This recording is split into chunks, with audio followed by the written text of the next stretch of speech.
And here we are. We are live. Hi, Graham. Hey, Dan. Hey. So you run the YouTube channel Archaic Lens, Yep, and you just recently published a book. Why don't you go ahead and introduce yourself?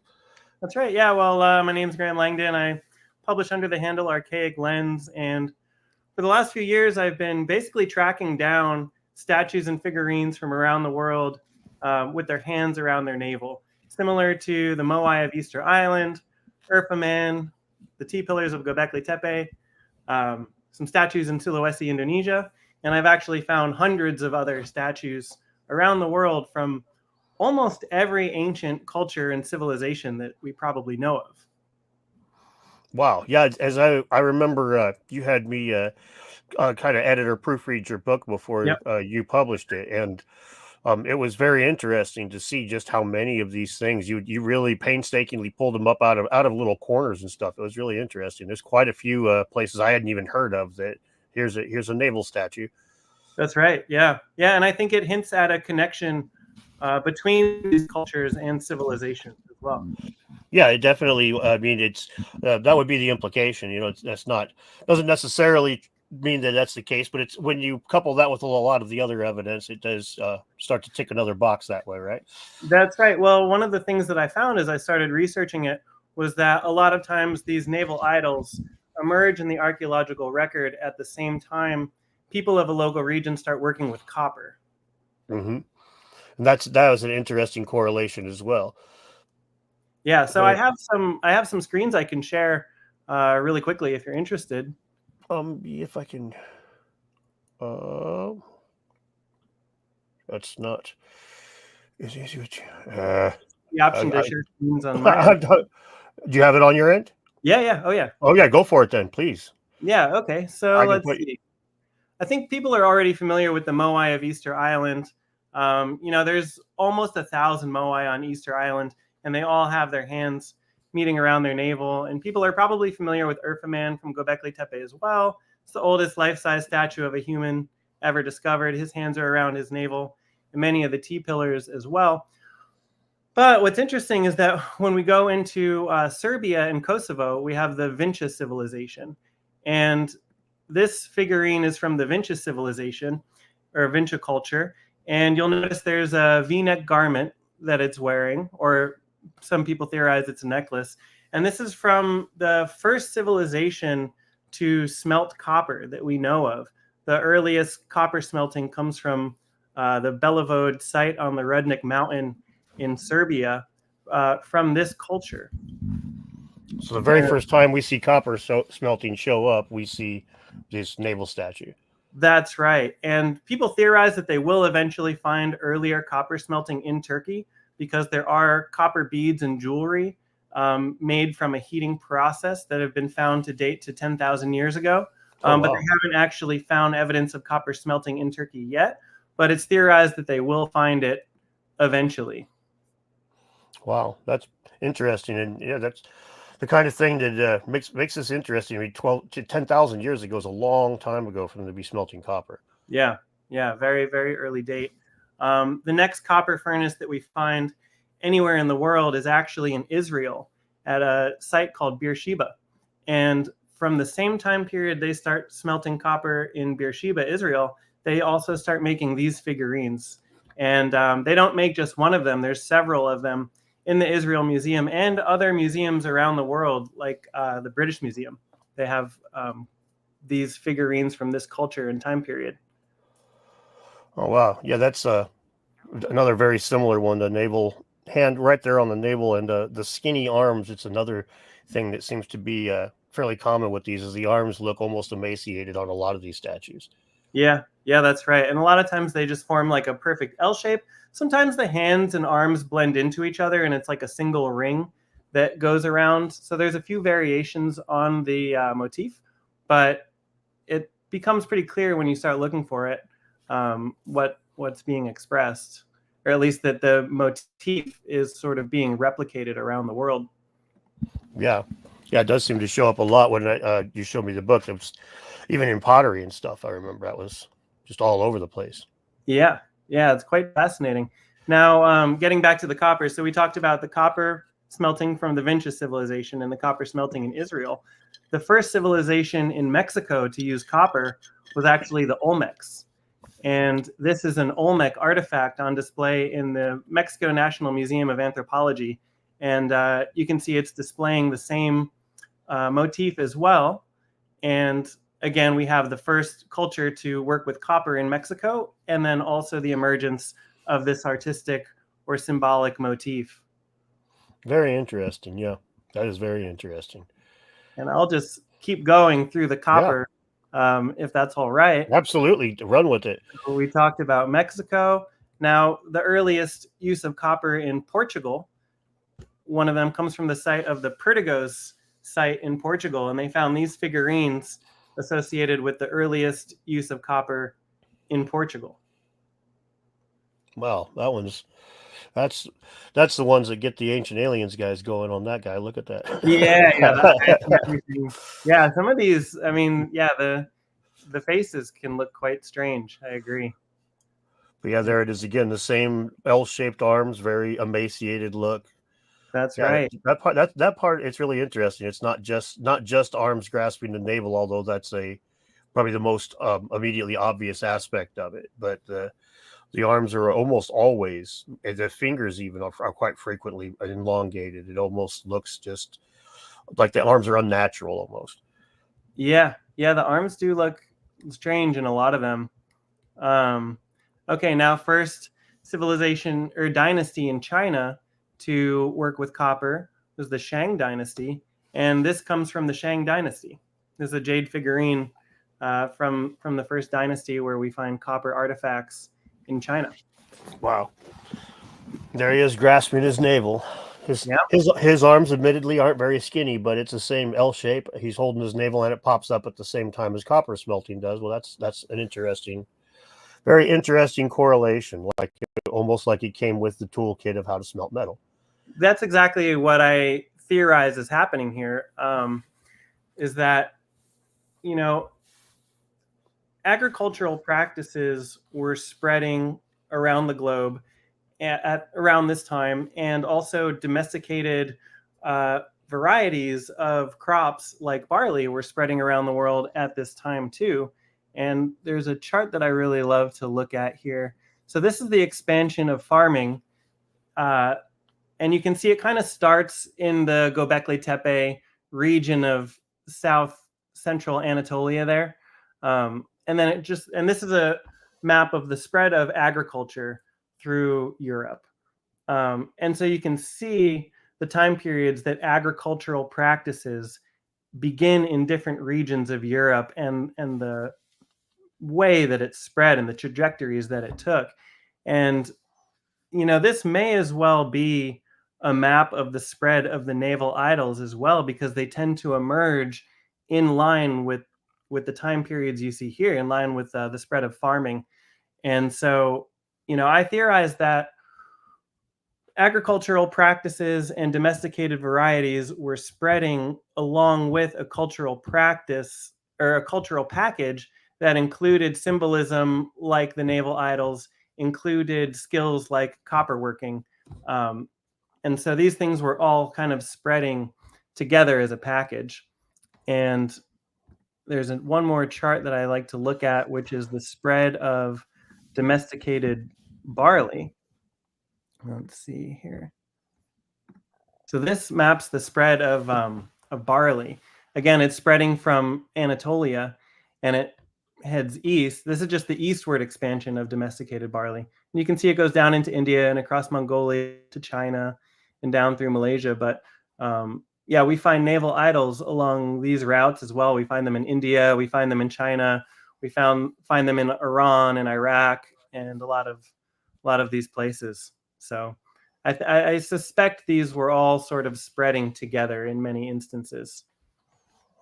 Yeah, that's a interesting hypothesis. Is when that kind of symbolism that's it's so it's so uncanny the way that so many of them look the same, and then it popping up with agriculture and copper. That's a couple more checks there where it does kind of seem like a shared cultural practice. Yeah, and that's not going to be, I think, in every case. Sure. A lot of places don't have copper, right? Yeah. when you start getting into Polynesia, and we do find the naval idols all over Polynesia as well, I think a lot of these islands didn't actually have copper, so we don't see the copper working that we would expect to see. This symbolism emerges. Yeah, it's fascinating nonetheless. Yeah. There's that Starlink you were talking about. Elon, fix the internet. Yeah, just for my audience, really quick. I did upgrade. I hooked an Ethernet cable up and stuff to my MacBook, and I bought a webcam, but I haven't had a chance to hook it up. I'm trying to make it look better. Hopefully, it looks a little better this time. Sorry that it's been like falling off. I'm not sure what the deal is lately. It sucks, but I'm working on it. Damn it. All right. Anyway, sorry. Carry on. I've had a few complaints about that, and I appreciate people showing up to watch live, and I don't want them to feel like I'm just going to leave them in, 280p land. So, Yep. thanks, Raymond. All right. I'll go ahead and carry on, Graham. Sorry to sidetrack there. Okay. Well, yeah, I'll just cycle through some more photos I've got. Absolutely. This is from France, and this is associated with the earliest copper working in France. And this is a culture, and I'm probably going to butcher the name, called the Groupe de Trais or Trai, but they actually settled along copper veins and began working copper. And these are called the statue miniatures, and they're all on display in a museum in Aveyron, France.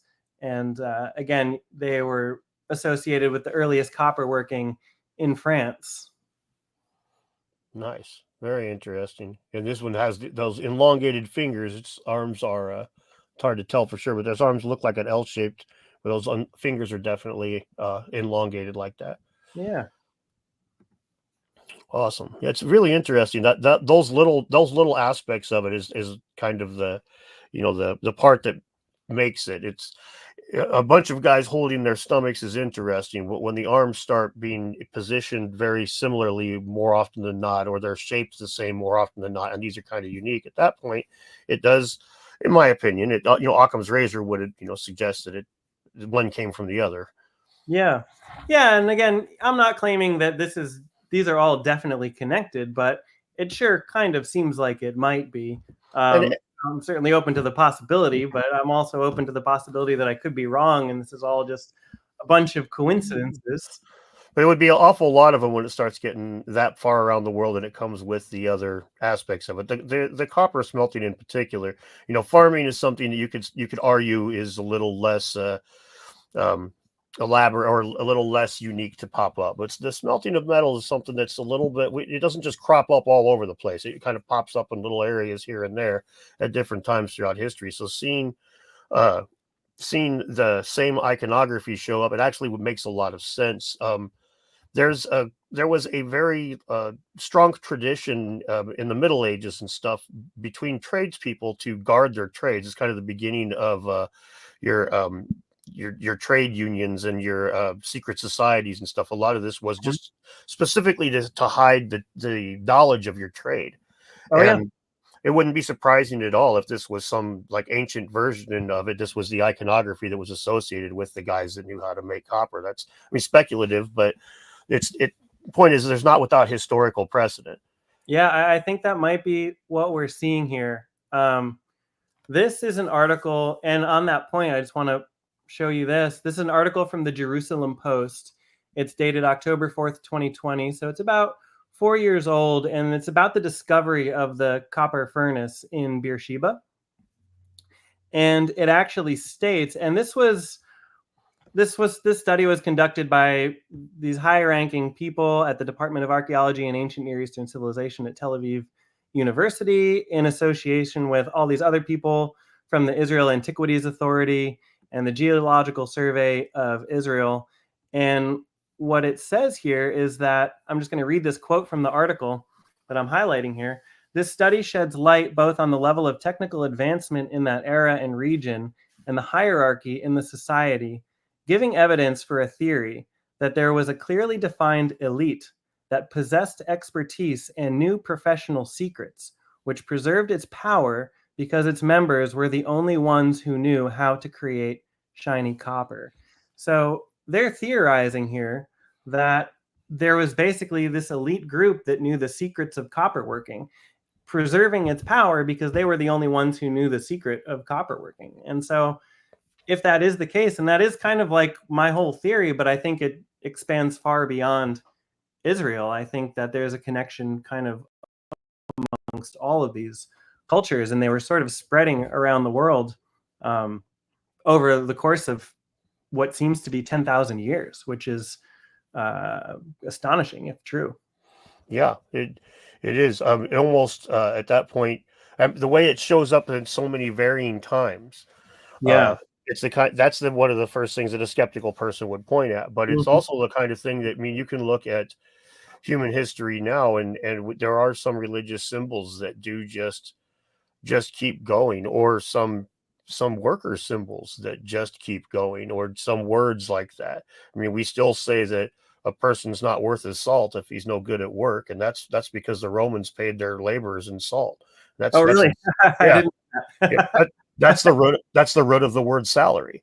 Oh, That is salt. Yeah, interesting. that's so. These things. Yeah, that's just it. It just so it's not. It wouldn't be surprising at all. You know, the square and the plums that plumb bob that are in the Freemason symbols. Those are not. That wasn't put there in the 1800s. You know, these things have Mhm. been around for a very long time. So it Yeah. wouldn't be surprising if this grasped navel symbolizing the smelting of copper. It wouldn't be surprising at all if that outlived all religions and all other things that were attached to that cult or whatever that aspect of that culture. Because Right. that's the kind of thing that to use like the Richard Dawkins meme analogy. Are you aware of the way uh, when he first used the word meme, it wasn't like an internet meme. It was an idea that competed like a gene. Um, so like ideas like happy birthday, you know, or people have been singing it for thousands of years or whatever. It just gets passed on and passed on. Ideas that aren't as enticing or as effective, they die off.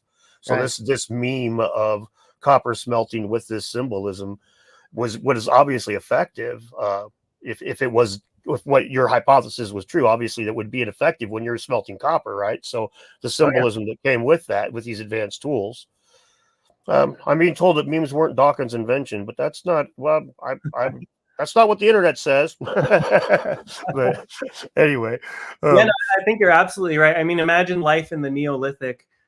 People have never known metal. People have never seen metal. They've never worked with metal. All they've had are stone tools for the entire history of hominid evolution and existence. And all of a sudden, there's this group of people that has this shiny new substance with special properties. It's malleable. You can beat it, you can heat it, you can mix it with things, you can shape it, you can pour it into molds, you can do all these things with copper that people have never seen before. I mean, that probably would have sort of given these people a lot of power and influence in their day as the Neolithic was transitioning to the Chalcolithic.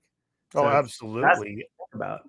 Yeah, there's so many tools that, I mean, think about the amount of labor that would go into just making a stone bowl Hmm. compared to once you know how to work copper, how fast you could make a family's worth of stone bowls and cups, Right. right? At the And speed which you can make these artifacts. You're right. You're absolutely right. so this would become like way more than just weaponry and stuff, just for Uh-huh. everyday life. These would, and then they would look cool and become status symbols. That aspect of humanity always tickles me. Anytime anything becomes a status symbol, you will see rich people just grabbing it. And there's a situation once where a train was stuck True. in the mountains and it was snowed in, and milk on the train started, the price of milk started to spike. This is like 100 years ago. And the price of milk started to spike on the train. The rich people quit buying liquor and started buying milk because it was a status symbol to Because it buy was milk. expensive. Not everybody, not all rich people are that way, but it's the people that like to flaunt it, you know, the Yeah. Jack Dotteries of the world. So yeah, Yeah. it would have ran with from the poorest person to the richest is my point. This would have been something that would have been awesome. You're absolutely right. Well, the shiny, it was the original shiny new thing. And to Yes, think there you about go. the lengths people go through today to get the latest shiny new thing, whether it's a car or a house or a boat or whatever. This was the original version of that as we were coming out of the Stone Age. Yeah, that's wild. Yeah. That is wild. I mean, yeah, it's gold. They were messing with gold from what I understand first. This was one of the first metals that was worked, but you can't. There's not a whole lot you can do with gold besides look at it. until you've messed with electricity, which is another thing altogether. Hello to everybody in the chat. I try, it's a lot harder to respond to you guys now than it is on a live streams are a lot harder than a premiere where I'm just watching a video I already made. So I'm trying to talk to Graham here, so it's hard to say hi to all you guys over and over. But hello and thank you for being here. All right, you still there? Yep. Okay. Here. All right. Looked like you froze for a second there. I'm searching for this gold artifact that I found in a museum in Bulgaria. It dates to the earliest use of gold because we were just talking about gold. And it too, I found it. Okay, let me bring this up to my screen. Give me one. Absolutely. Second here. Gold. If I can. I had all my slides prepared, but I didn't. Oh, you're all good. Oh, shit. There he went. Oh, he'll be back in a second, I'm sure. Well, all right. I'll talk to you guys here for a second. Raymond, I'm going to worry about you guys. I mean, shit, you're here watching. Thanks going south. Hey, nuts and bolts. What about native copper? If you're talking about like unworked copper or like unsmelted copper, like where they just find it in the natural state, that was used for a lot longer, but it's not. It's not nearly as good as the smelted stuff for working with things. You're kind of stuck to a degree, from what I understand. Copper is found in a very pure form. Yep, here he's back. All right. This gold idol, and it just X'd out my screen for some reason. Sorry about that. All right. You're all right. You're back now. Somebody says Graham didn't have enough copper in his internet cable, so. There it is. Okay. Well, I'm not going to attempt. There is a gold artifact in my book. I'll give the plug for the book now. Sure. Yeah. Mystery of the Naval Idols, and it'll be a lot easier to just show you from here. It's a great book, by the way. There's a lot of really interesting photos in it. Yeah. This comes from the earliest use of gold in human civilization. It's from Bulgaria. It's a little bit different. The arms are a little bit more bowed, but I suspect it might be a similar motif being expressed here. So. Yeah, it's definitely interesting. It's definitely an interesting idea to think that might have just been part of metalworking in the early days. The guy holding his tummy, right? Could have even been just thinking of it now, even, which is funny because I read your book, but just thinking of it now, maybe that's a symbol for bellows of some sort of pushing of air onto a fire. Could be. Yeah, I tend to think of it as probably like a symbol of fertility. I think a lot of these artifacts are labeled as fertility idols in the museum. And I think we're dealing with a group of people that were ancient farmers, of course. So fertility of the field was important to them. Fertility of their people was important to them. They were trying to increase their numbers and increase their population because, of course, human population was a lot less in these times. And then I also think, this naval symbolism, we all come from a navel. It represents birth and creation. So it's like almost like the original symbol of creation itself, perhaps. So that's what I think some of the symbolism might be getting at. But then I think it's also kind of like, if society and civilization collapsed and thousands of years from now, archaeologists were digging through the rubble of our collapsed civilization, and maybe they find a figurine of like Jesus on the cross. And they find that in Mexico, and they find that in the United States, and they find it in Australia and Japan and China and wherever. They might theorize that some ancient religion had made its way around the world, spreading its symbolism. And, to me, that's kind of the closest analog in my mind. But they might perhaps label that as a deity of some ancient religion. And that would only scratch the surface of the entire like hierarchy and pyramid of, say, the Catholic Church and Christianity and all the layers of infrastructure and the missions over thousands of years to spread the religion around the world. So we do have a contemporary analog for what I'm proposing in this book. Yeah, that's very true.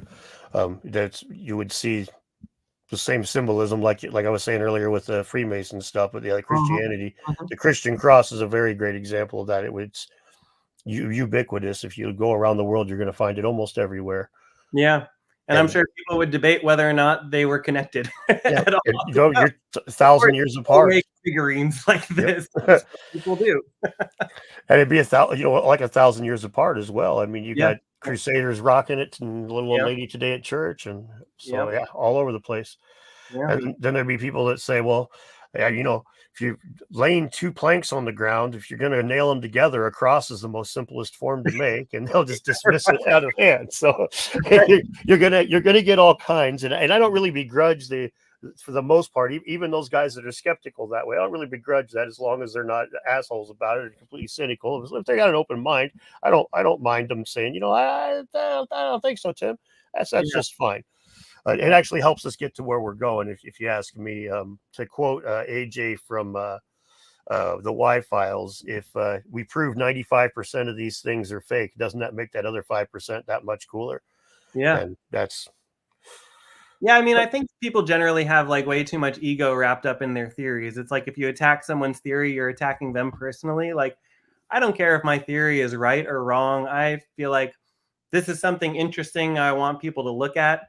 Decide for yourself if you think there's a connection or not. I certainly find it intriguing, but if you want to tear down my whole argument and thesis, then go for it. That has nothing to do with me personally. yeah, that's a good attitude to take. It's a hard one to take. I've posited before that it's my guess that that's one of the reasons that archaeology tends to be more like vitriolic when it comes to challenging their stuff, is that a lot of times that's the hard science side of it. You run your data on this, and the carbon dating is this, the chemical makeup is that. There's not much room for interpretation. But when you start talking about what does this mean, well, does the hands on the stomach mean bellows, or does it mean fertility? Well, let's argue about it until one of us is proven right and the other one goes home with their tail between their legs. That seems to be the way they go about it. So it's not completely. Maybe in their hallowed halls of academia, they probably are much nicer to each other. But if you don't have the proper credentials, you don't get to have that discussion. Yeah, I mean, it is this really interesting confluence of the rivers of subjectivity and objectivity. Because on one hand, you have the objectivity of the carbon dates and the layers of strata, and then you have the subjectivity of interpreting it all. And that interpretation aspect of it, as much as people want to say it's science, it really isn't. It's just kind of it's more of a creative process of imagining what these things could mean, what the symbolism could mean, how these things are connected or not connected at all. But there is like this layer of science underneath it where you're getting carbon dates and you're dating seeds and you're dating charcoal remains and all that. And so I think they do give us a pretty good idea of like the time periods of things. And I'm not really contesting any of the chronologies of No, any of the cultures that I look at in the book. I think everything actually fits really neatly together because you can see how the symbolism spreads over thousands of years. Um, so yeah, it's quite interesting. yeah, no, that was one of the things I noticed about your book, was it didn't really rely on challenging the only challenge that it really would have to the mainstream narrative would be that these cultures were in contact across from the old world to the new world in particular. That would be where you would find some pushback.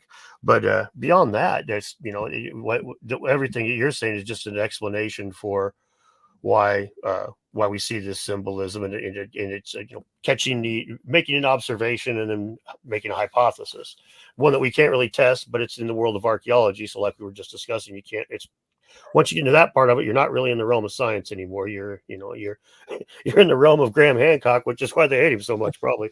You get to write up your own story. Yeah, he gets to do all the fun stuff. Hmm. Oh yeah.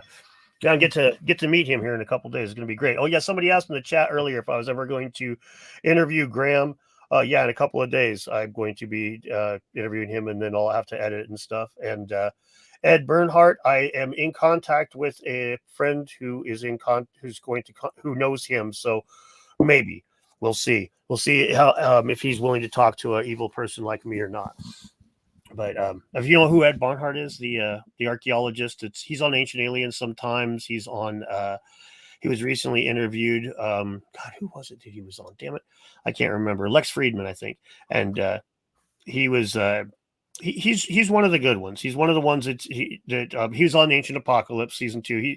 He's willing to talk about these things with and say openly, I disagree, but he's not gonna be an ass about it. So I'm hoping to get him on as well. Cool. Yeah, that's an exciting lineup. Yeah, it's gonna be a great to talk to Graham. But yeah, we got you on today, and I'll be talking to Graham a little bit about some of the naval grasping stuff for sure, because it is something that me and him, when we talked a little bit before, we've discussed that a tiny bit, not a whole lot, but yeah, it came up on the second episode of Ancient Apocalypse, and I think a lot of people have noticed, right, that the hand position of the Moai is similar to the hand position of Urfaman and a lot of the T-pillars of Göbekli Tepe, and similar to the statues of Sulawesi, Indonesia. But I don't think most people realize how deep it goes. And again, in my book, The Mystery of the Naval Idols, I literally have hundreds of photographs of naval idols from all over the world with this hand position, from almost every great ancient culture that has ever existed. I mean, it's just crazy how many of these things there are out there. That was one of the things that blew my mind. Was it was like everywhere. It was all over the place. You go ahead. Let me set you up to show your screen alone here. It's a button that I press here. There it is. Sorry. This is a ceremonial Tumi knife from the Lambayeque civilization of Peru, and they would use this to slit the throats of sacrificial victims. And there he is with his navel grasping hands. Yeah. So that's just another intriguing example, of which there are so many. This is the sort of like canonical Inca idol on the this here. The Inca made so many idols that look just like this, and the hands rest a little bit higher.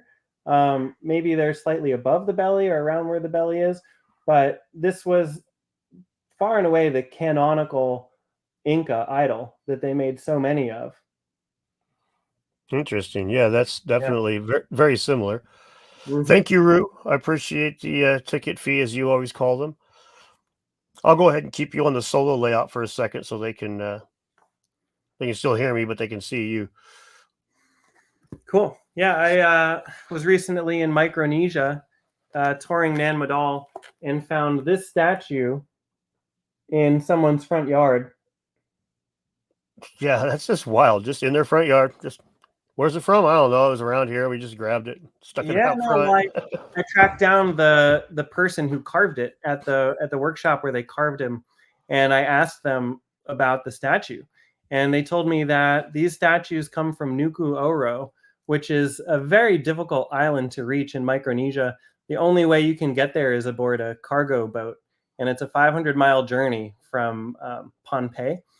And then the boat drops you off, and then you have to wait there until the cargo boat comes back, and then you can hop on it and get back to Pohnpei. But they say they've been carving these statues in Micronesia on Nuku Oro for as long as anyone can imagine or remember. The name of the statue is the Tino Aitu, and they call it the Navigator. And they basically say that these statues commemorate somebody. And I got this interview on film with the indigenous locals of Pohnpei explaining this to me, that I'll hopefully get up on my channel soon, that a navigator came to their island of Nuku Oro, taught them skills, and then left. And then when he left, they started carving these statues in his honor. And that's their story of why they started carving these statues. Wow, that's crazy. Yeah. Yeah, I remember when I was reading the book, the part where you talked about not being able to get to that island, and that's always that stuff is always that's a tantalizing part right there when you're as I'm reading the book, and it's like there's so much just interesting stuff, and then it's like, and there's the fog, there's where you just like you can't quite put your hand. Such an interesting part of the book. It's a great book to begin with, but that part right there was where it was just like, oh, come on, damn it.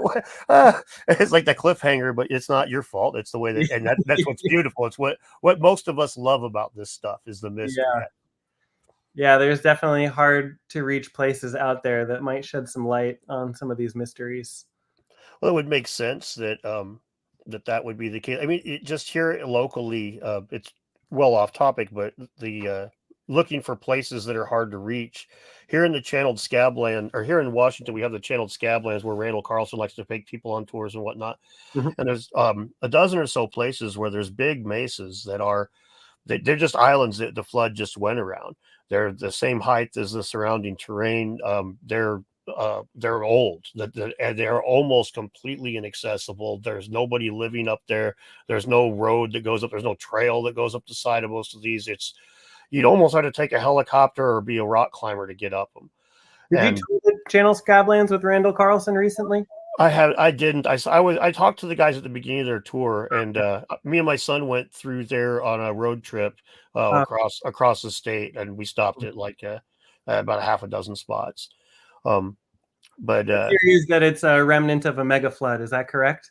yes, his theory is that it's a remnant of a mega flood. The mainstream theory is that it's the remnants of numerous floods. But even that one does posit that the one of the last ones was a lot bigger than the rest.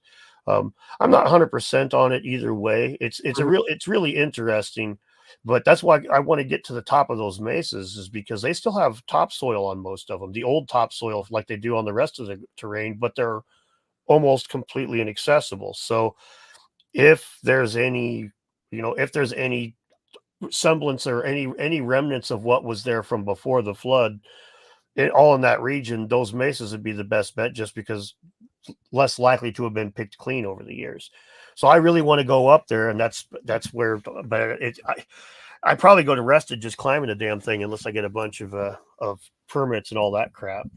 But I'm talking to even talked to a helicopter pilot about it a little bit. And he's like, yeah, you're gonna need the state to sign off on me setting my ass down up there, buddy. Like, darn. Really? Even just to Yeah, fly over it or to set down there? just set down there. Oh, okay. But I'm a little old to be rappelling out the side like a freaking airborne ranger. So I'd rather climb it than do that, to be honest, or get a drone and just fly it across the top. One of them Yeah. LiDAR drones. There you go. Yeah, the LiDAR drones. Yeah. But yeah, that's a little outside my pay grade. But anyway, not to derail you. My point is that the places that are inaccessible, the places that we haven't really done the digging and looking yet, those are the ones where I think all of us would really love to go first. So like that island that you were talking about here, if that was to become mainstream part of the alternate history narrative in 2 years, that would be one of the places people went and stopped. You wouldn't have to wait for a cargo boat anymore. It'd be damn near an Uber going out there. Right, right. And I'm sure an unfortunate consequence of that would probably be that ancient culture would start to slip away Oh, to resorts and airlines, McDonald's and Starbucks. oh yeah. Or even the stuff that was ancient would become a semblance of itself. The statues would become whatever the tourists want to see. Look Right. at you can see this very clearly in the Kachina dolls of the Southwest Native Americans. I don't know if you're familiar with those, Oh but yeah. okay. Yeah, the old ones. The old ones look like indigenous American art. The new ones look like mass-produced freaking statues that are made to look like Native American art, right? They're Are made to those the made to ones put you on. find at, like the gas stations and the rest stops in the You'll find the cheap versions of them, but the good ones now are made by like the artisans used to make them for ceremonial purposes, and they were made like out of corn cobs, and they weren't they wow. didn't look great. Mhm. They looked like something that like a fetish. But Mhm. the ones now look like they're fully sculpted, posed statues. There's just statues of Native American spirits that you would not look out of place in a museum, right? And an art museum, not an old history museum. So it's my point is that their culture tourism even perverted it. So even though they had this old art form was still preserved over time, tourism unpreserved that for them just naturally. So yeah, if we started going to that island, they'd be making those statues differently in 20 years time, have a little Doritos logo on it or some shit. Yeah, yeah. Good to leave some places untouched by capitalism in the modern world, I suppose. Yeah, sad as it is, I mean, it's it little places like that, tiny little areas, they tend to have systems that would never seem to work in the larger world, and you don't really want to, you almost don't want to go mess with it, right? Right, like the uncontacted tribes of the Amazon. It's like we're going to need them to survive and repopulate the planet when our civilization collapses. Yeah, exactly. If Graham Hancock's right, we're going to have to have somebody to go hide out amongst to catch food for us while we teach them to farm. But yeah, it's pretty wild when you think about the different touches between cultures that have happened over the years that are undocumented and that leave just that little wisp, that little, you can't quite, like in the new Ancient Apocalypse where they talk about the walls on Rapa Nui and Easter Island and in Sacsayhuaman, the similarity of some of the stonework and stuff. It's just, it's not quite enough to say for certain the two are connected, but then you start getting other things and the DNA and whatnot and the plant evidence, and it becomes all of a sudden this really tantalizing time in human history there's just nothing known about. Yeah. And you Yeah, wonder if certainly gets overturned seemingly overnight, where there's like, oh, South Americans never could have made it to Easter Island, and now there's all this evidence from DNA that they have, and then the wall makes sense. Yeah, that wall at the Ahu Vinipu certainly seems like a calling card from South American masons. Yeah, it certainly does, and the thing is, to me, and it's insane, the idea, you know, that the people reached Easter Island and their story says that they came there and then went and then came back, like they were intending to settle the place. So they found it, they could navigate to it. The idea that people couldn't find South America from there is just insane. How the fuck? Well, how do you even get there? These guys, they unless the idea is they got blown off course and happened to hit Easter Island, in which case, you know, the odds against that's almost astronomical. To even the odds against that are just way up there. And we know now, at least the archaeology says that from the lowest humanly habitated layers show evidence of foods from both Asia and South America. So that's right. And they find evidence of bananas from 3,000 years ago, and it kind of pushed the populating of Easter Island back by a few thousand years. And then you've got the transoceanic currents, right? All you have to do from South America is basically put your boat on the coast, and it will just the ocean current will take you straight to Polynesia. So really, all they would have to do, all someone would have had to do, is just kind of build a raft and hang on for long enough, and they'd make it there. And Tor Heyerdahl actually did just that in his book Kon-Tiki, which is a great book I would recommend everyone to read. It's an incredible adventure where he basically tries to prove people from South America could have gotten to Polynesia by building a balsa wood raft out of materials from the South American jungle, and then just floating on the raft with his crew straight to Polynesia. Yeah, he was pretty amazing with a lot of the stuff that he dug into. He got a lot of crap for his rafting. A lot of people gave him a lot of shit for it back in the day. If you read contemporary articles, there's a lot of disdain for him. But there's a lot of people with anything revolutionary. Yes, that's exactly it. Anytime you're trying to overturn the paradigm, there's going to be all sorts of people attacking you, telling you you're crazy, calling you an idiot, everything. Yeah, which is sad, but yeah, he's definitely an interesting individual. It's fun watching Graham talk about knowing him, because by the time I was into this stuff, Thor Heyerdahl he hadn't passed, but he was, you know, he wasn't talking to people. Yeah. But or at least nobody at my pay grade anyway. Yeah. But he definitely he was the first one to posit the connection between South America and Easter Island, as far as from the masonry, as far that I'm aware of anyway. Yeah, that's in line with my understanding as well. Right on. But yeah, so your book is available on Amazon, right? You've got it up on Amazon now? That's right. You can search for The Mystery of the Naval Idols on Amazon, and shipping in the US.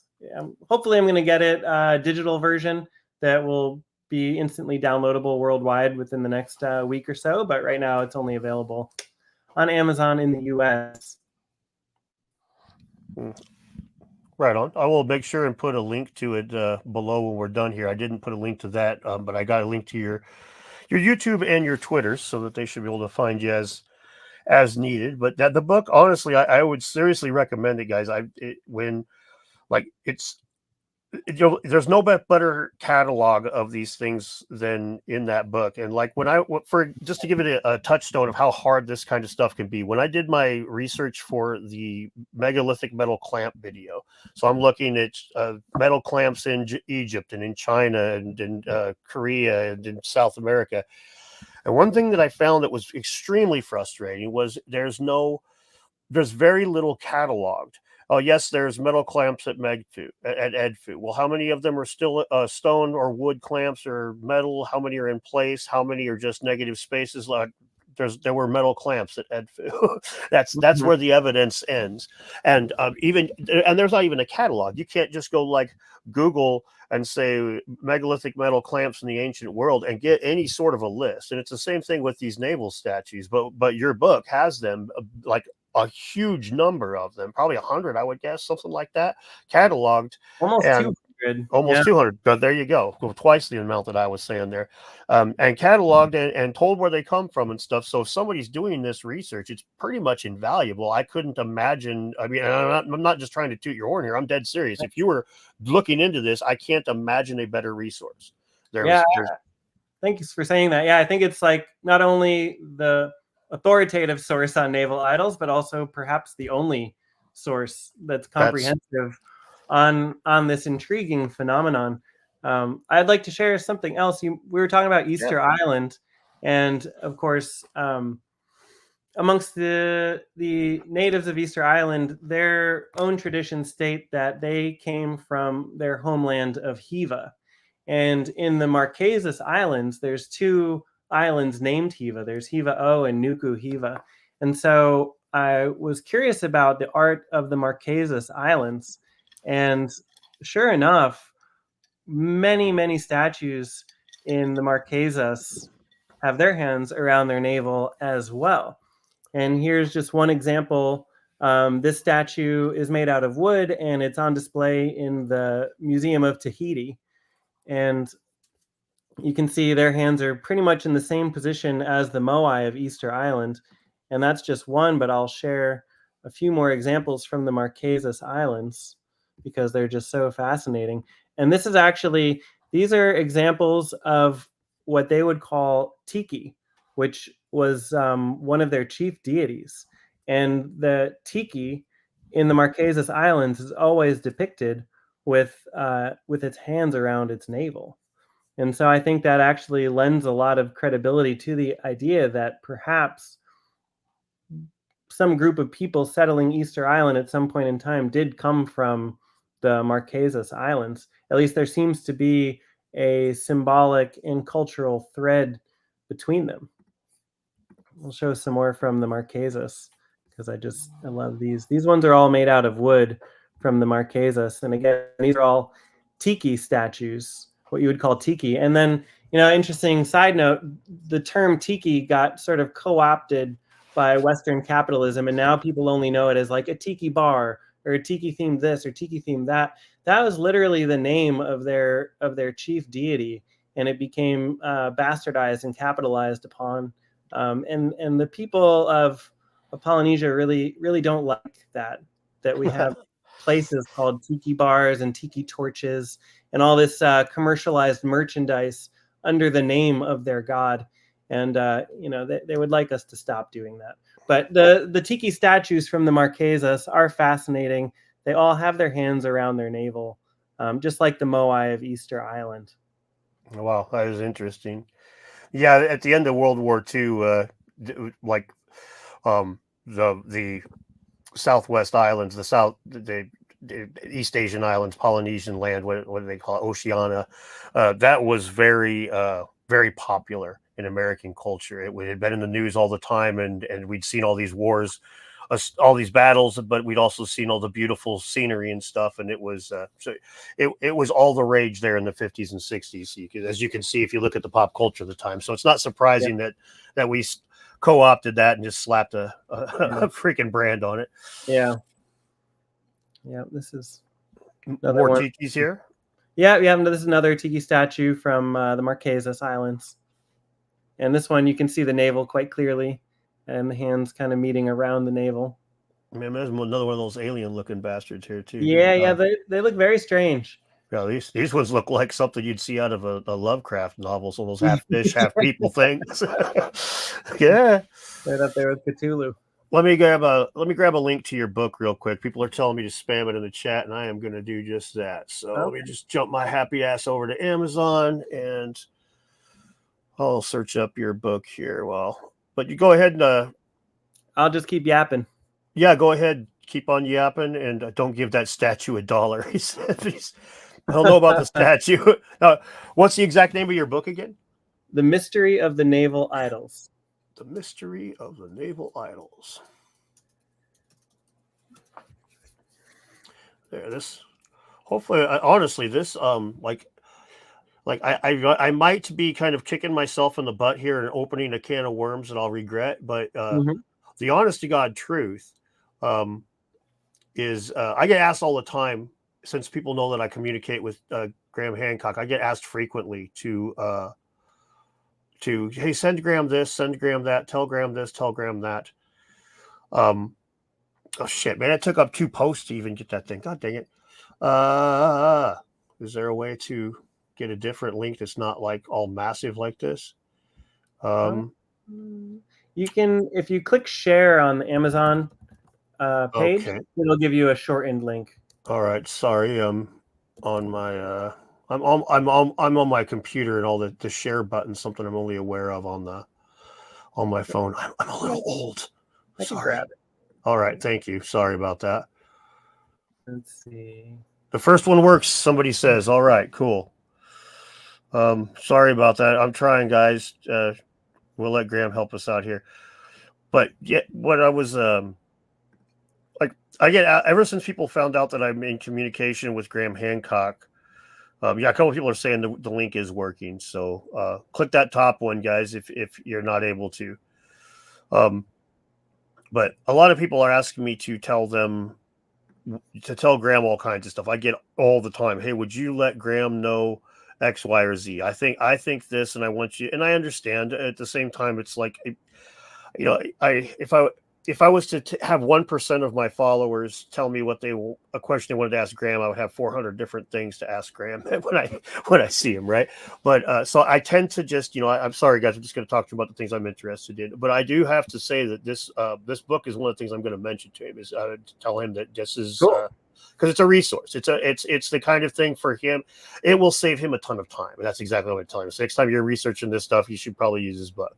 $40 and grab it while you're here in the States, Graham, because they won't ship it to you in the UK. You'll have to send it to me, and they'll have to send it to you. But anyway, you get what I'm saying. Yeah, no. I hope I'm not opening too big of a can of worms here and getting a whole bunch more spam. And I hope I'm not pissing people off that I just kind of ignore when they say, "Hey, could you tell Graham?" Because it's just not realistic, guys. I can't. Now I'm having people saying it doesn't work. So yeah, if you have a way to get that link, shit. My phone's damn it. I'll put a link in here somewhere somehow, but here, you know what? Let me send it to you on Twitter. I'm having a problem connecting to the chat, but okay. I'll send it to you on Twitter, and then you could grab it from there.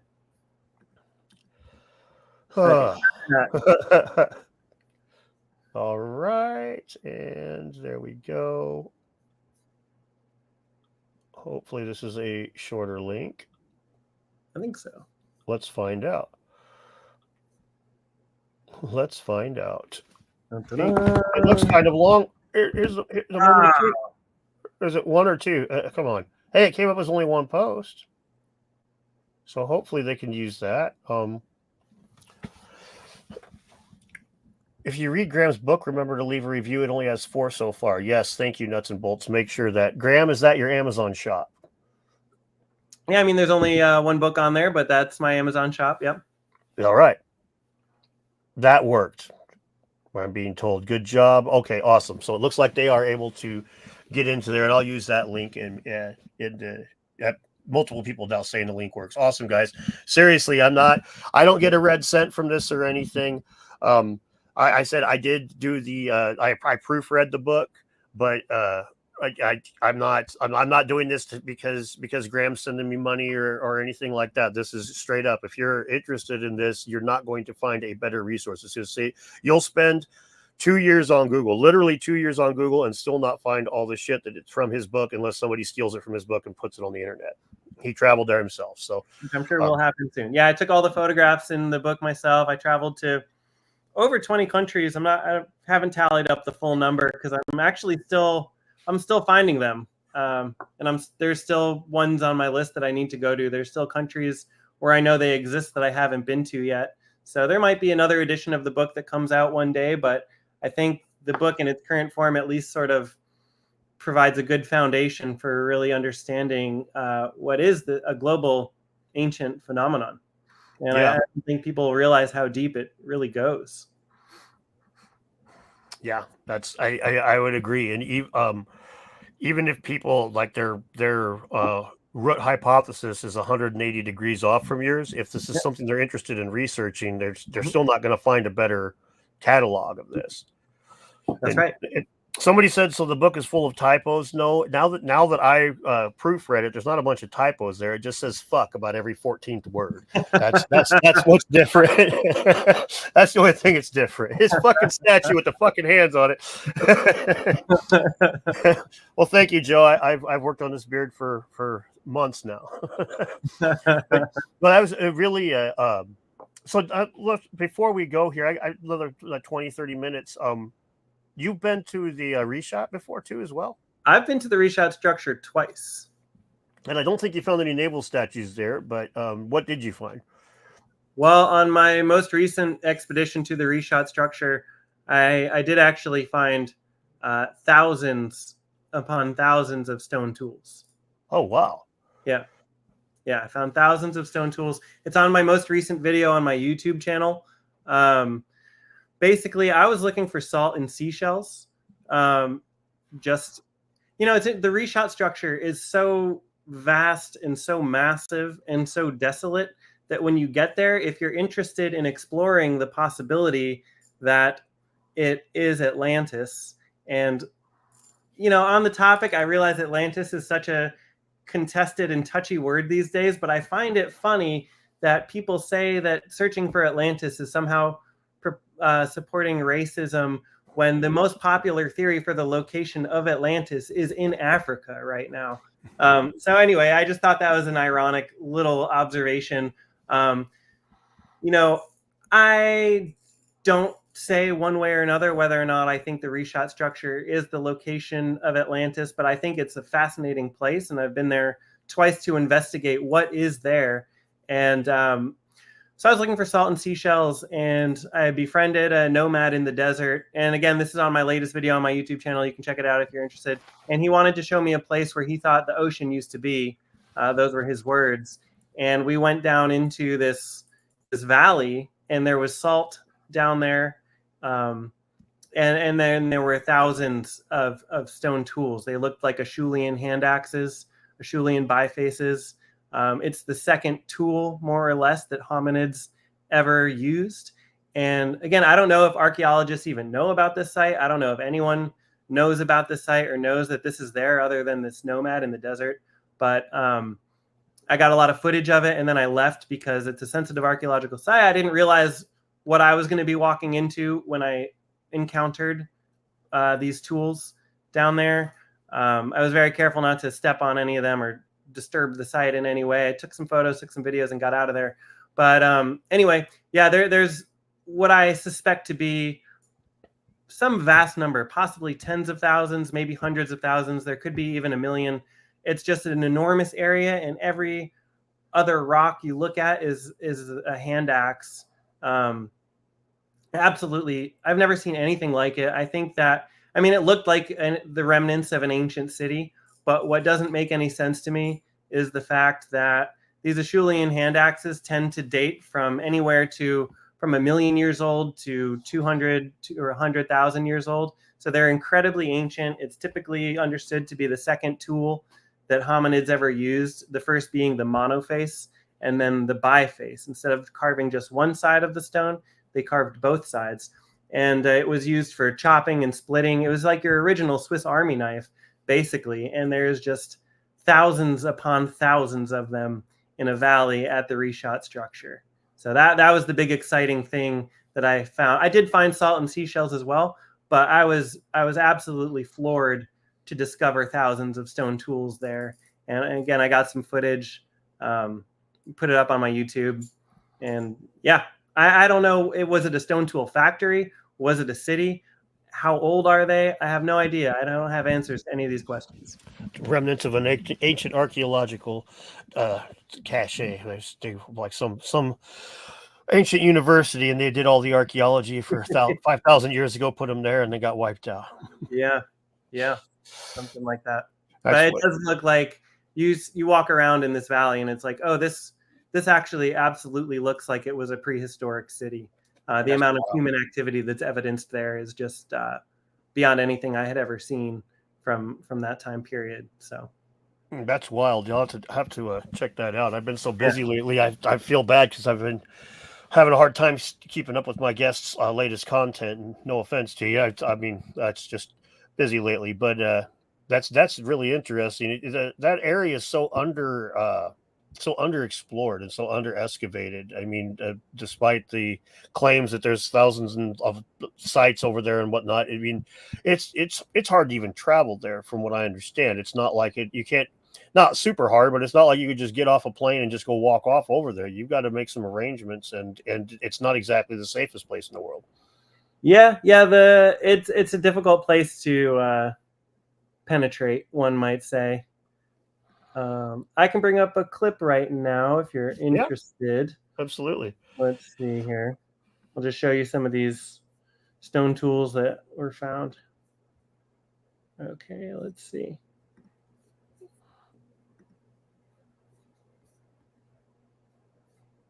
Let's see. Okay, places like this kind of gives you an idea. Holy right shit. Yeah. Massive piles of stone tools, and most of the rocks you see here, when you look closely at them, I mean, some of them were like very cleanly arranged, but this whole valley, just there's tons. And in some cases you even find the chips of the tool that flaked off the tool next to the tool itself.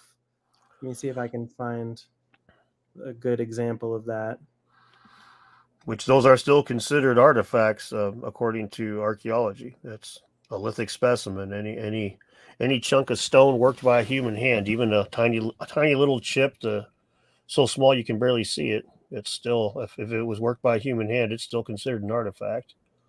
Okay, this is one such example. I think what we're looking at here is two chips lying at the base of a tool. Maybe they fell off later. But yeah, just absolutely fascinating site with just the entire valley is just littered with these stone tools. And I suspect there's somewhere in the thousands to possibly tens of thousands or hundreds of thousands of these tools in this valley. So that's crazy. Yeah. Absolutely wild. Yeah. Yeah. Hopefully things tone down over there and people can. That's where the Mars rover is. Two people are talking about it now.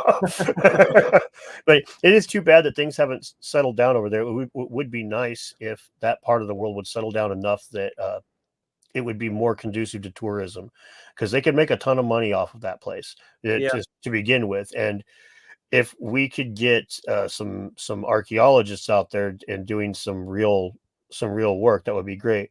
No, he's not claiming all of those were axe heads. Pay attention and listen. He said a lot of those were what they call flakes or chips or microflakes, and they were mostly human artifacts. That's what we're saying here. We'll just say there's a lot of hand axes down there. That's all I'm saying. Is there's some number that I couldn't count of hand axes. Numerous hand axes, and like you said, the stuff, the byproduct from making them is in a lot of places as well. And that's evidence of human habitation. If you look at how archaeology is done, if they go to a site and they're not sure if humans were there or not, they start finding pieces of stone that were flaked off of an arrowhead, or flaked off of a spear point or a hand axe. They don't need to find a hand axe, a fire pit, or anything. If they are certain that those were flaked off by human hands, they know that site had human habitation. They'll mark it as such. Oh yeah. So Absolutely. Atlantis was in Greenland is one of the things. Some stones flake. What kind of stones are there? What kind of stone was that? Do you know? I have no idea, to be All right. honest. All right. Well, yeah, that's I can't begrudge you for not going to test it. But those dead definitely look like numerous of them definitely look like they've been worked. Some things can be naturally shaped like that, but that number that doesn't really make sense.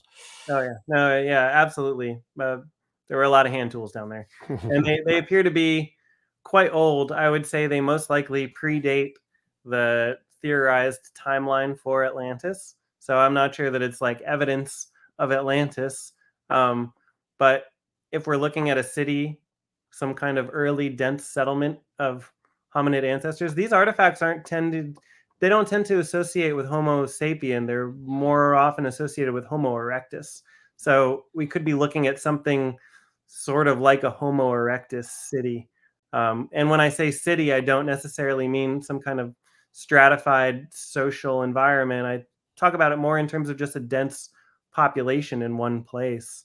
And you can get into semantics over the definition of city, and that's of no interest to me. I'm just saying it looks like a lot of hominids lived here and made tools here, and most likely that was a Homo erectus. But again, that's also speculation. So, oh, that's really interesting. No, that's it doesn't. Yeah, I know it's crazy, and I know some people might be watching to get upset about this, but it doesn't have to do with the lost civilization to be interesting. It can just be part of human history or even pre-human history. In this case, if it was a bunch, I mean, the main theory is like from genetics and stuff, we pretty much know that humanity evolved in Africa, and so like us spreading out sites like that are kind of tantalizing. Imagine if there was some Neolithic school for teaching your kid how to make a hand axe or something like that, and this is a place. There is that's what here, we could be looking at. Yeah, here in Washington. They found a bunch of Clovis points a while back that were the largest ever found, and they had a unique style of fluting where it wasn't quite the same as the other ones in the country. And one of the main hypotheses is that it was because they're all so big and because they're done a little bit different. They think it might have been a site of for teaching kids this is how you make a Clovis point. Here's this big one, emulate it with, just like you teach a kid to write with big words and then they simmer it down. It was just a way for them to learn how to make these points. So it's an interesting idea to think about things like that. And yeah, the term city is definitely loaded as far as that goes. They're going to want it to be a permanent settlement and structures and infrastructure, but a place where a large number of hunter gatherers met once a year, even for a couple of weeks at a time, would still qualify in some ways as would be more what you were talking about for those out there who are going, it's not a city. Right, exactly. Yeah. I don't want to use the term city, but how else can we refer to some large population of hominids in one place doing something that seems to be somewhat organized? Yeah, and maybe there were structures there. Maybe they were made out of wood. Maybe they got blasted with a flood. But what's curious to me is how all these artifacts are on the surface of the sand. That's what doesn't make any sense, because if these artifacts are somewhere in the range of hundreds of thousands of years old, as these Acheulean artifacts tend to be, that would have predated the African green period. And again, I know that the Saharan desert was green 7,000 or 8,000 years ago, and I don't know how far back that stretches, and then if it was ever a desert before then, which it might have been. My understanding is the Saharan desert kind of flips back and forth between desert and lush savanna in relation to the wobble of the Earth's axis or something like that.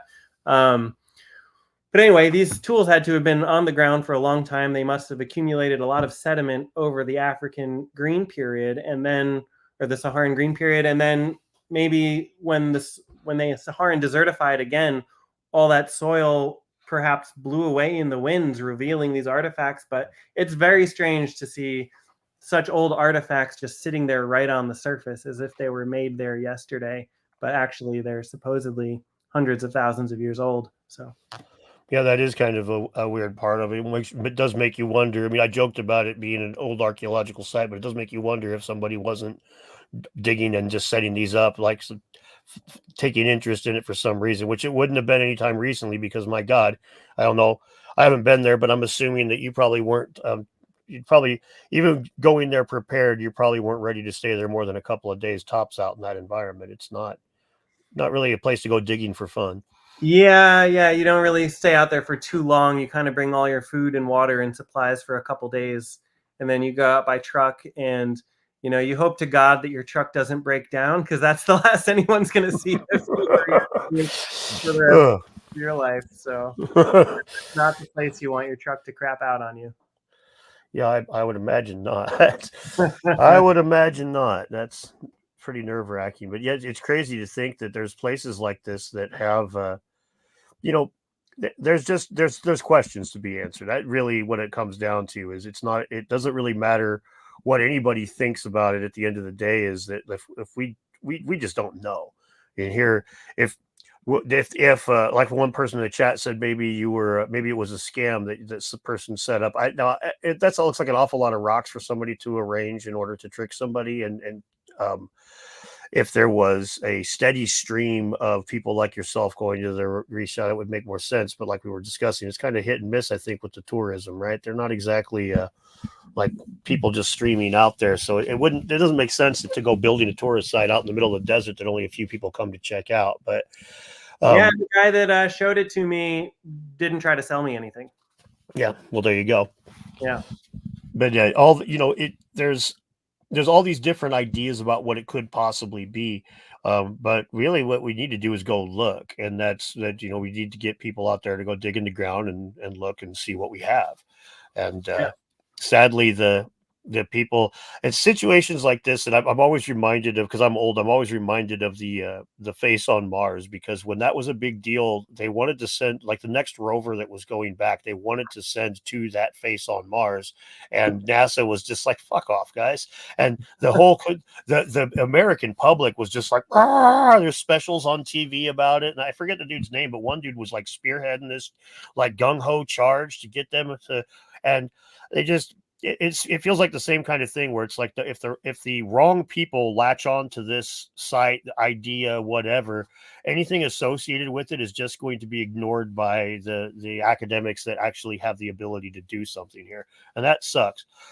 Hey, Sam from Illegitimate Scholar. I'm going to be on his channel here later tonight, guys. I'm packing in a bunch of streams before I go hang out with Graham, so yeah, I squeak in a nap and then go stream again in 7 hours. But Sam was here on my channel here a little while ago. He's another guy who helped a lot with the Flint Devil crap, digging into the claims that he made. Oh yeah, totally aware of all that. I don't really want any part of it, to be honest. Yeah, I completely understand. But Shiplap wall behind him, Archaic, is gorgeous. All right, that's from Illegitimate Scholar. Yep. Sam says hi. If you know who Illegitimate Scholar is, I believe, right? Yeah. Of course. Okay. Yep. He says hi. All right. But yeah, then I guess let's touch base on your book one more time before we call it good, because I definitely want people that tune in at any point of the stream to get that, because I said it a few times now, but I'll say it again. That thing it's a resource, even if you don't agree with.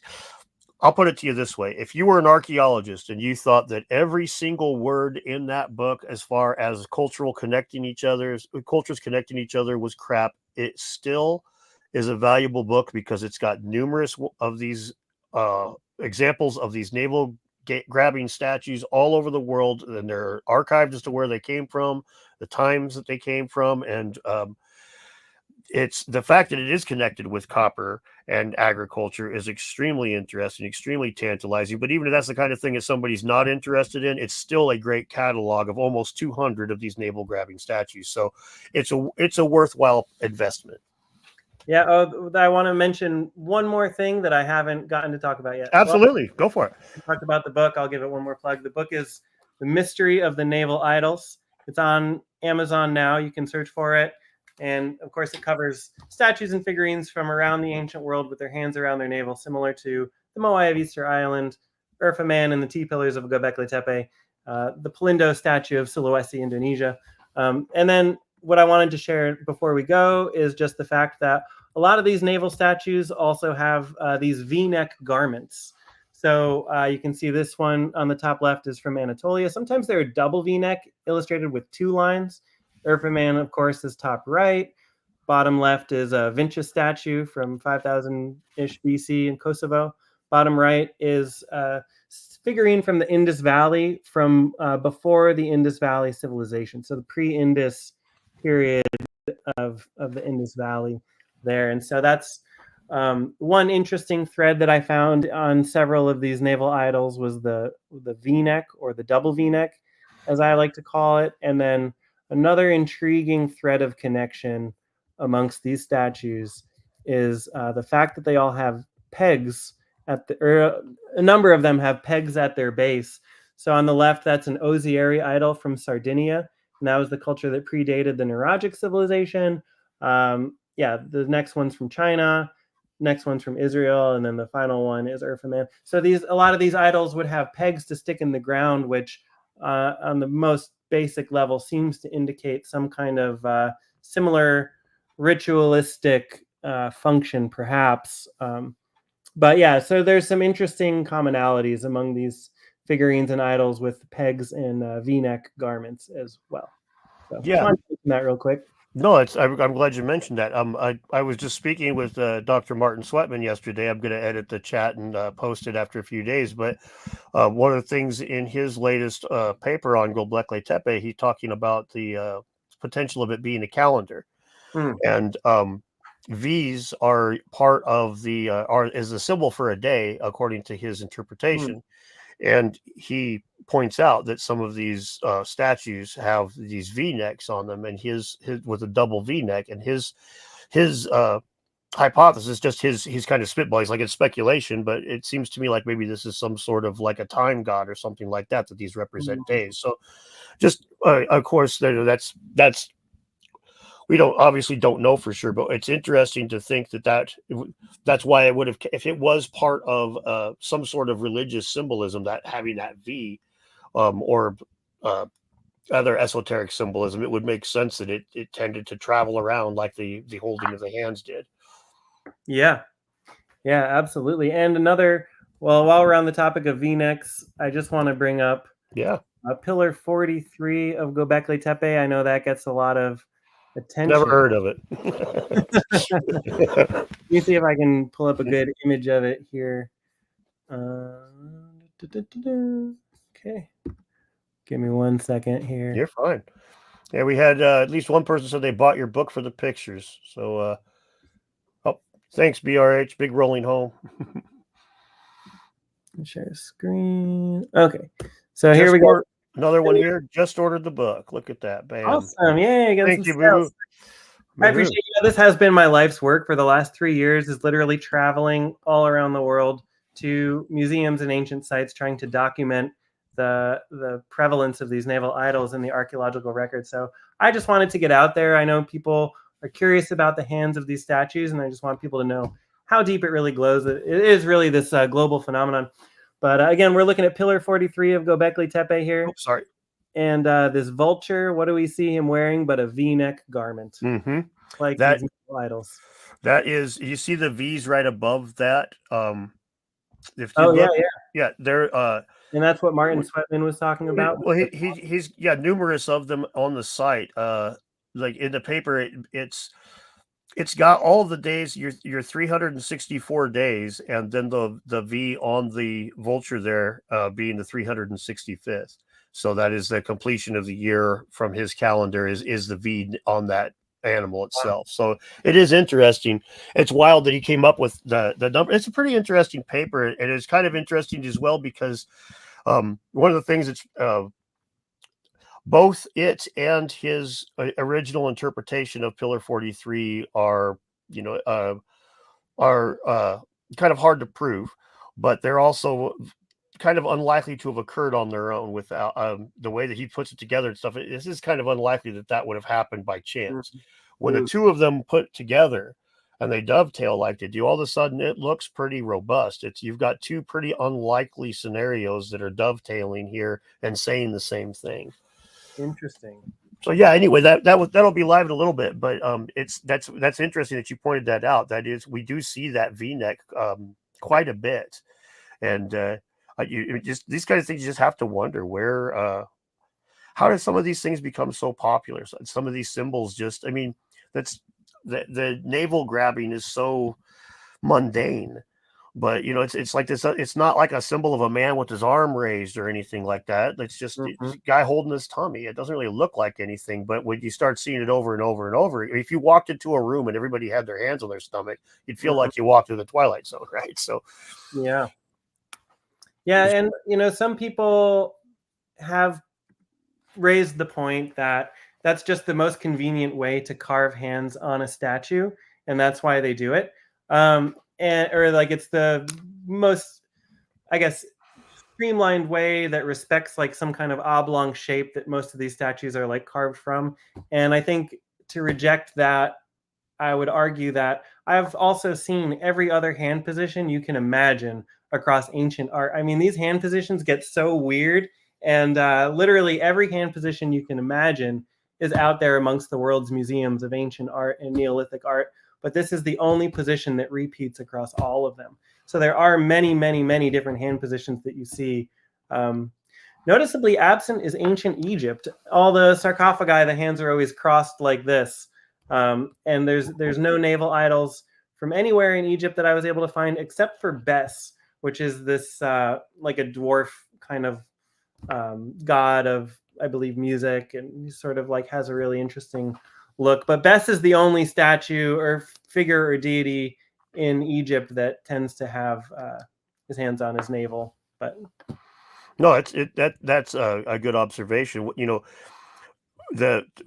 My thinking is, if you're going to put somebody's hands on their navel as a statue, you're going to put their hands in that kind of position. If you're talking about, these are generally speaking supposed to be like figures of power, like the Moai at Easter Island were supposed to have been important people of that area.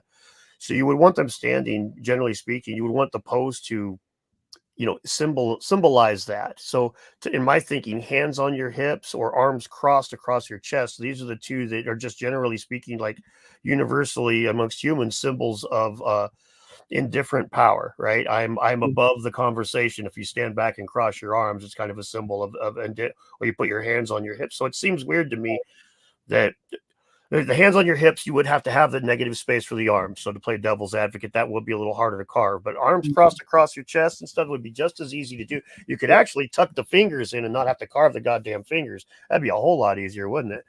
Yeah. Oh, yeah. Or just leave the hands and arms off completely. That would work. Yeah. Yeah. Well, awesome.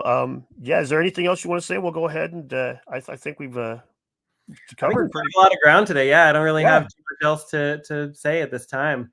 I've got, I will say one more thing. Yeah. In my journeys around the world while I was writing this book, I did a lot of videography and got a lot of videos of ancient sites and places and a lot of interesting things that I think people have never seen before. But I've been waiting to release all of it until the book was available because I need to finance these expeditions somehow. But I'm going to have a lot of really interesting videos coming out on my channel over the next months and years of all the footage that I got while I was making this book of many things other than the naval idols that I think will be really interesting to people. No, awesome. Yeah, definitely. Everybody should follow you down below. There's links to the Twitter and the YouTube. Make sure and go give Graham a follow here. And we will, and check out his book again.